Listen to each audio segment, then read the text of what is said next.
اہل سنت والجماعت پہ، اہل سنت کے منہج پہ الزام لگایا ہے کہ چاہے وہ حنفی، شافعی، مالکی جو بھی ہو، کوئی بھی اہل سنت کا فرقہ ہو نا، سارے کے سارے اللہ کے حوالے سے جسم کا عقیدہ رکھتے ہیں اور اللہ کی رویت کے قائل ہیں، اور کہتے ہیں کہ یہ معاذ اللہ کی عبادت نہیں کر رہے، جو انہوں نے کریکٹرسٹک بتائی ہیں وہ کسی انسان کی لگتی ہیں، اللہ کا ہاتھ، اللہ کا پیر، اللہ یہ تو وہ کہہ رہے ہیں نا، ہم سے بھی پوچھے نا، تو یہ کیا ہے اہل سنت کے حوالے سے؟ جی اہل سنت کا کوئی ایسا عقیدہ نہیں ہے. ہم یہ کہتے ہیں اللہ تعالیٰ نے جو اپنی صفات ذکر کی ہیں جیسا کہ اس کی شان کے لائق ہے. ہم نے کب کہا ہے کہ ہاتھ سے مراد یوں ہاتھ ہے؟ نعوذ باللہ. ہم تو ایسے عقیدے کو کفر سمجھتے ہیں. کوئی ہاتھ کی مثال یوں بھی دے، چونکہ اس نے لفظ استعمال کیا. اہل سنت میں بھی سارے نہیں ہیں. اہل سنت کے اندر ایسے لوگ بھی ہیں جو پھر اس میں غلو کرتے ہیں، اس کی وجہ سے انہیں جہمیہ کہہ دیا جاتا ہے.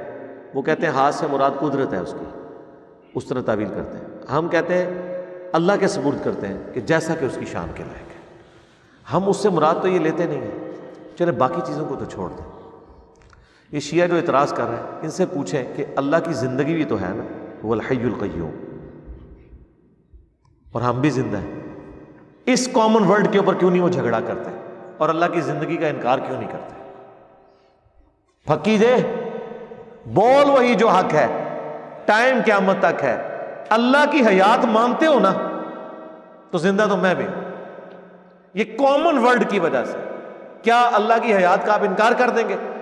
آپ کہیں گے اللہ کی حیات ہے لیکن ہمارے جیسی نہیں ہے، اس کی کوئی مثال نہیں ہے. تو سرکار قرآن میں جو اللہ تعالیٰ کی اس طرح کی چیزیں نقل ہوئی ہیں، آپ ان کا معنی اللہ کے سپرد کرتے ہیں.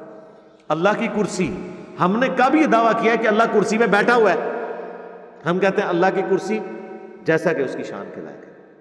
الرحمن علی العرش استویٰ، کریں ترجمہ اس کا.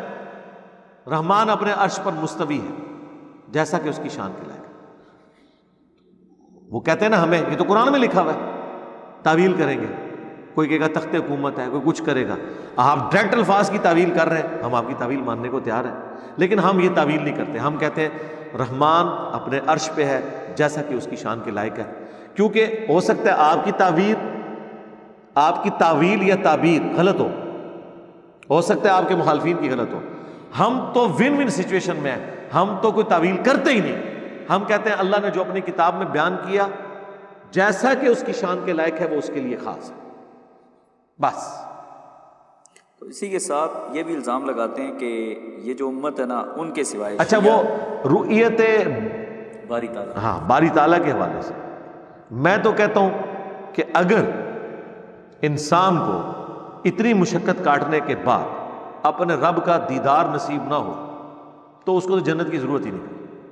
اس سے تو بہتر ہے وہ مر کے مٹی ہو جائے، دوبارہ زندگی نہ. ہم تو ایک ہی خواہش میں زندگی گزار رہے ہیں کہ اپنے رب کو دیکھنا ہے.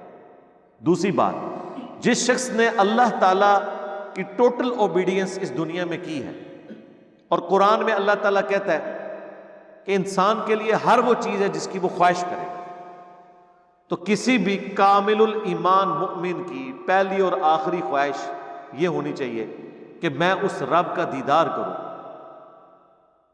کہ جس کو میں نے بن دیکھے عبادت کی ہے. ان الذین یخشون ربهم بالغیب. تو جب اللہ تعالیٰ بار بار کہہ رہا ہے بالغیب، بغیر دیکھے رب کو ماننا، اس کا مطلب یہ ہے کہ بغیر دیکھے جنہوں نے مانا ہے ایک وقت آئے گا کہ اس چیز کا انعام انہیں ملے گا، اور وہ انعام یہی ہے کہ وہ اللہ کو دیکھے جیسا کہ اس کی شان کے لائق. اچھا یہ بھی میں آپ کو بتا دوں، یہ بھی الفاظ کا ہیر پھیر ہے شیعہ کا. دوسری طرف یہ کہتے ہیں کہ مولا علی کہتے ہیں میں اس وقت تک سجدے سے سر نہیں اٹھاتا جب تک کہ اللہ کو دیکھ نہ لوں. ہیں تو پھر کیوں کہتے ہیں اللہ کو تو دیکھ رہے ہو؟ نہیں تو کچھ علماء یہ ان کے کہتے ہیں کہ لن ترانی ابدا، کہ تو مجھے ہرگز نہیں دیکھ سکتا. تو یار حضرت علی جب دیکھ رہے ہیں تو اس کی تعویل کرتے ہیں. میں آپ کو بتاتا ہوں، وہ کہتے ہیں ان آنکھوں سے نہیں انسان دیکھے گا، دل کی آنکھوں سے دیکھے گا. تو یار لگتے وشکار ہی ہے نا. اللہ کے دیکھنے کو وہ بھی مانتے ہیں. وہ کہتے ہیں یہ آنکھیں نہیں دیکھ سکتی، قرآن میں آیت ہے سورۃ الانعام کی کہ آنکھیں اس کا احاطہ نہیں کر سکتی، وہ احاطہ کرتا ہے. تو یار اللہ کے بندو اس میں کیوں جھگڑتے ہو؟ آپ اس ٹاپک کو ڈسکس کرو کہ اللہ کا دیدار ممکن ہے. ہاں کہتے ہیں ہاں ہے. بہت ان کو آپ چھیڑے نا تو پھر وہ مانتے ہیں کہ ہاں جی اللہ تعالیٰ دل کی آنکھوں سے کسی کو دکھا سکتا ہے، ان آنکھوں سے نہیں. چلو جی چھوڑ دو ان آنکھوں کو. جو دل کی آنکھوں سے دکھا سکتا ہے وہ ان آنکھوں میں بھی کیپیسٹی پیدا کر سکتا ہے. جھگڑا ان اور ان آنکھوں کا ہے.